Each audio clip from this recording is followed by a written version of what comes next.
Bon we mi ka cambio we yo ama. Mle wite konsan tambo. Le ba we de yo e no chenwe do nu kometo e no chenwe do lini meto me parce nous ba we de bo che guto tatile ne maleko.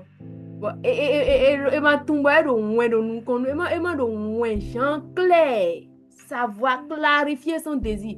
Ne mle wite te konsan bo konsi hu. Bon non ti hu do nwe do nu kometo ba no mun kunje uta. Bon, finalement, nous, mbalo, mini, comprendre. Nous, quand on va mais tout le dit que, qu'on a permis. Et ça, pour des voix. Alors, mi tombe vedi. Rando point ndai go rando do. Qu'on a permis, peto. Nous, ko bi bo je gudo bi ku yo. Peto si alors, mais dit, donc, mi ma tiens yi. Bo bla lo do, bo fait si no dit que, permettant, mi anyi yo. Mi a blole yo. Ose, clair, bon, dans le tableau d'ivité, bon, moi, mi devait décider, mi a choisi. Tiens, le choix, tiens, les hauts. Nana, non, nous, et nous, quand on va m'imaginer, mi digne beaucoup. Moi, je que, si une défi, tiens, moi, je que ma j'ai dit, d'imploiement, n'était pas réalisé, tiens. Réponse de dernière carrière année, en 3 secondes. C'est que, clé, mais quoi? Parce que, ma j'ai vu, d'imploiement. N'était pas réalisé, on est. Et mi digne, bah, et le dit, oui, mais. Donc, m'imaginez le dire que nous filles, bon, bah, on va dire, bon, t'es pas à dire, nous en donnons pas des clés, mais pas moi. Nous, quand nana, mi compte, oui, t'as vu le pot, pour tiens, et donc, nous, chaki, quand we ko ba, chaki, quand we ko ba, ni mo, na blonde, na, oh, tiens, boto, tiens, et tiens, boto, mo.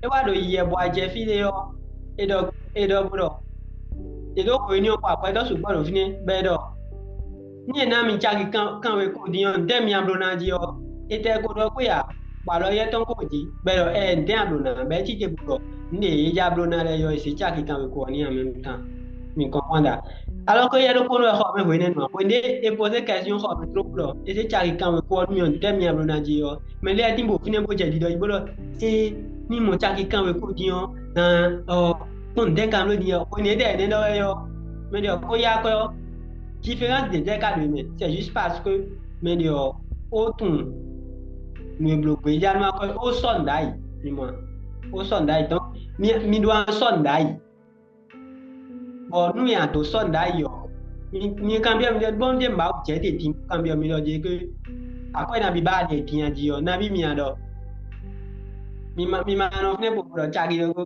parce que e wa nu mi ton ele mi nu ko tun na bi ba mi ni dai bo ina ye ko ma o je de video bro a ma na bi ba ya ye di nye tu na bi na do lu mi ya mo na de nu e go e ba yin film do ko tin bo ko mo film o me on e no san e baguette magique donc mi comprendre baguette magique cabinet do ne mi supposé que mi mlan yi badan dimbo mi mlan yo le do mi fon so ni ba mi le yo bien mi amo c'est comme nous mi fon mi afon lo ku e ba mi gbe mi fon mi amo ni ba mi de mi do bi mo le do mo mi do je mi mlan badan dimbo fon so mi na mo ni ba mi de bi ku yo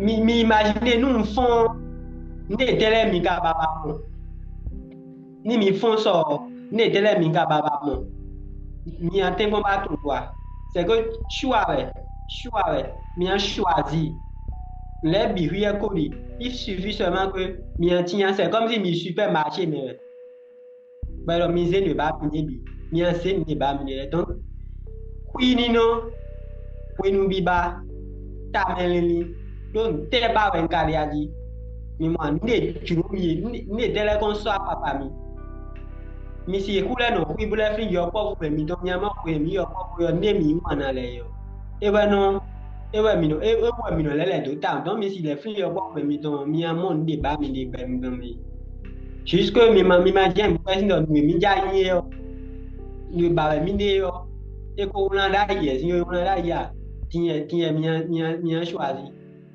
donc mi ba ko no ko ibo ni ta me bo ko kon de no jo mi ta we e si yin debu ne de mi ga bo lo yo awajije kon de menu mi awajije do no menu mi o mi je gudo bo lini de je de gudo mi na se guje nda e na je ni Eyo hun ena chenu ama ekana chenu do pro mi ton le mi menu do to mi le.